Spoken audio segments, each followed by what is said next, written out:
ايه رأيكم بقى في المقدمة بتاعت تيتوية؟ هي اللي عملتها من نفسها، مسكت التليفون ولقيتها ان هي يعني حابه ان هي تتكلم معاكم، فالصراحه ما حبيتش اكسفها. المهم نقول يا مساء الحلويات على احلى اخوات في الدنيا، بحبكم في الله. اللهم صل وسلم وبارك عليك يا حبيب الله. بشارككم يومياتي بكل تفاصيلها. خلاص يا تيتوي، زي ما انتم متعودين معايا، ويا رب اكون ضيفه خفيفه عليكم وعلى قلوبكم كده انا واولادي. المهم يا اخواتي، عاوزاكم تحطوا لايكات كتير وتشيروا الفيديو في كل مكان، ولو انت جديده يا ست الكل تشتركي في القناه وتفعلي زرار الجرس عشان يوصلك زغروطه من قناتي، اشعار بكل لايف او بوست او فيديو جديد بمشيئه الله هقدمه معاكم. مش محتاجه ان انا اتكلم ولا اوضح اي حاجه، انتوا شايفيني عماله ادعبس واجيب حاجه من هنا على حاجه من هنا، وعماله الم بقى، عماله اشيل اللي اقدر اشيله عشان نتوكل على الله. بصوا يا اخواتي، وانا كنت قاعده في امانه الله لقيت ابو عمر بيقول لي لم حاجاتك انتي والعيال. يعني بصوا، وانا ما بقتش عارفه انا المفروض اعمل ايه، اجيب ايه، ومحتاسه في نفسي، وعبال ما نيمت اولادي كمان اخدوا معايا وقت كبير. وكان المفروض بقى ان انا هظبط الشنطه واظبط حاجتنا، بس الوضع بصراحه يعني كان خارج عن سيطرتي خالص. المهم الموضوع كان متعب بصراحه، مش هكذب عليكم. ف دخلت كده على المطبخ وابتديت ان انا ارتب بقى الحاجات اللي انتوا شايفينها دي، وهقول لكم انا اخدت ايه وايه الحاجات اللي وقعت مني وما اخدتهاش. وصراحه انا كنت محتاره لاني مش عارفه ايه الاكلات وايه الحاجات اللي احنا المفروض هنعملها. ماشي، فاخدت ازازه زيت وكيس سكر ودقيق ومكرونه، اللي هي المكرونه القلم دي، واخدت كيسين بس، تمام كده. واخدت كيسة رز اللي هو الرز العادي، ما اخدتش يعني الرز اللي احنا بناكله على طول، ما اخدتوش اصلا، راح اخد حاجة تانية اساسا انا مش بستخدمها، مش فاهمة ليه، ايه الفكرة. المهم يا اخواتي، اللهم صل على النبي، وخدت ايه تاني، بصل وتوم، وكان عندي بسكوتات كده بتاعت الاولاد اخدته برضو كام باكو من هنا على كام باكو من هنا، وزبادي ولبن، وحضرت الكوبايات بتاعتهم كده قدامي عشان ما اسهاش عنها وانساها. وكان عندي فلفل رومي في التلاجة برضو اخدته معايا، قلت مش هيخسر. وخدت شاي وسكر، يعني لميت اللي اقدر عليه بصراحة. تمام كده. هنا كنت عماله اغني اللولي وعماله اقول لها يا لهوي يا ده ايه ده اللي انا محتاسه اصلا، مش عارفه انا بعمل ايه. لما صدقت ان عموري وتيتويا ناموا وكان معايا لولي بس هي اللي كانت صاحيه، فقلت خلاص بقى هنطلق وابتدي ان انا اتوكل على الله واجهز الشنطه والم بقى اللي انا رتبته. شفتوا اللي طلع عيني في الفيديوهات اللي فاتت وانا برتبه وبحاول ان انا ارص الحاجه زي ما انتوا شايفين كده.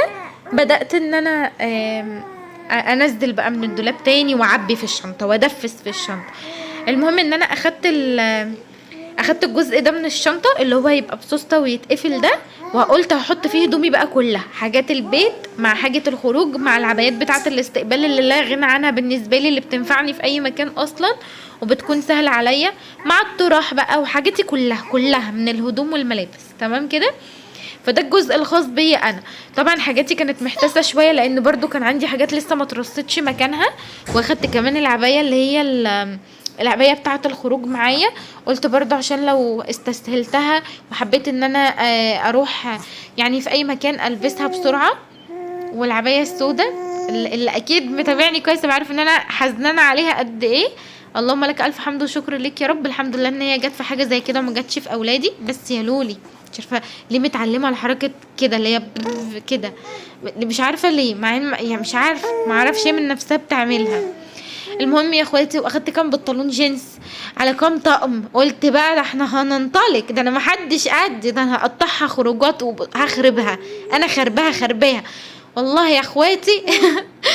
يعني مشيت من حبسه رحت الحبسه، يعني هو ده حظنا في الدنيا. هو انت خلاص مادام الواحد اتجوز وخلف وجاب اولاد لازم يتحبس في البيت؟ ايه يعني، مش فاهمه ايه الفكره. المهم وانا قاعده عماله دعبس كده في الهدوم، لقيت الشميز القمر ده، انا ما لبستوش ولا لابسه صراحه، وده من ضمن الهدوم بتاعتي اللي كنت متجهزه بيها وانا بحبه قوي. تمام، بس للاسف مش لاقيه اي حاجه البسه فيها، يعني مش لاقيه مناسبه تجيني او خروجه تليق بيه. فقلت حلو، هيبقى سهل على الجيم بتاعه مش عارفه ايه، والبسه على طول والكلام ده. وقعدت ادور على حاجه تبقى لايقه تحتيه. يعني قعدت اشوف يعني اعمل ماتشنج كده ما بين الالوان واشوف ايه اللي هتليق او ايه اللي هيليق ان انا البسه معاها. فلقيت بقى القطايه اللي هي الصفرة دي، البلوزه الصفرة، فقلت هاخدها برضو. واخدت بصوا شقلة هدوم، انا اخدت هدوم كتير جدا مش عارفه ليه، يعني معرفش ليه اتغبيت بالشكل ده. وبدات بقى ياخد كمالياتي وحاجاتي زي ما انتوا شايفين كده. بس حاجات الاولاد بقى قلت هخليها اخر حاجه عشان ما ننساش منها اي حاجه خالص، لان البامبرز لوحده ده حوار. و وبرضو قلت مش هنسى معايا شنطة كده للخروج عشان احط فيها الموبايل، فلوس، مفاتيح، الحاجات اللي هي البسيطة. المهم بقى يا اخواتي ان انا كان لسه الشنطة بتاعت السفر الصغيرة دي كان لسه فيها حاجاتي الخاصة بتاعتي، تمام كده، مكانتش لسه اترصت مكانها. فبدأت ان انا افرز الحاجة واحاول ان انا ارصها على قد ما اقدر عشان اشوف ايه اللي انا هاخده معايا، يعني ايه اللي محتاجاه واخده. فرصت كده الحاجات اللي مكانها في الدولاب هنا، وباقي الحاجة اللي كانت في الشنطة كانت عبارة عن طرح كلها. فبدأت ان انا انضف الدرج كويس جدا اللي برص فيه الطرح والبندانات والحاجات بتاعتي، و نضفته كده بالفوطة، كنت رش عليها برضو كده ديتول. وبعدين بدأت بقى احط المفرش ورص الطرح، لاني كنت محتاجة اشوفها كده قدام عيني عشان اعرف انا محتاجة ايه. برضو عايزة اقول لكم يا بنات ان الحاجة لما بتبقى متكتفة في شنط انتي بتبقيش عارفة انتي هتنسقي لبسك ازاي، ولا محتاجة اني طرح عشان تليق على اللبس اللي معاكي وتحسي ان كل حاجة داخلة في بعضيها. المهم ان انا محتاجه لي برضو شويه حاجات. والله عارفين مشكله المحجبات ان هم بيحتاجوا حاجات بكم، ما تضطريش ان انتي تلبسي عدد قطع. السليقه اللي احنا فيها دي مش محتاجه خالص ان الواحد يلبس شميز وفوقيه حاجه بنص او حاجه. الحاجه بقى اللي انتي عايزه تلبسيها ما ينفعش، هي قطعه واحده وشكرا. الجو فعلا صعب جدا، ربنا يرحمنا برحمته. فالمهم بقى ان احنا طبعا كان ناقصنا برضو شويه جبن وحاجات عشان ناخدها معانا، وفي نفس الوقت ناكل منها في الطريق لما كنتش اتعشيت اصلا واتسحلت كده. عايزه اقول لكم ان انا ما خلصتش طبعا فرش البيت، وناقصني حاجات كتير ما عملتهاش في بيتي، والوضع كان صعب. واللي هو انا مش جايلي نفس ان انا اروح اتفسح ولا اروح بقى اغير جو كده وانا سايبه الشقه متدربكه ومفيش حاجه فيها مكانها. بس يعني ايه، حكم القوي على الضعيف يعني مش عارفه اقول لكم ايه. والله اللهم لك الف حمد وشكر لك يا رب. بس اللي متابعني كويس هرجع تاني اقولها لكم للمره المليون، اللي متابعني كويس جدا جدا جدا على الفيسبوك هيبقى بيشوف اللايفات بتاعتي باستمرار. ففي يعني حاجه ضايقتني تمام كده، فابو عمر حب ان هو يخفف الضغط النفسي من عليا شويه. فهمتوا الفكره؟ يعني خلاص بقى اللي هو احنا عايزين نخرج بقى بره المود وبره الضغط اللي احنا فيه ده. لسه كنا طالعين من سحله عزال ونقلل حاجه، وانا متدربكه ومسحوله في فرش الشقه.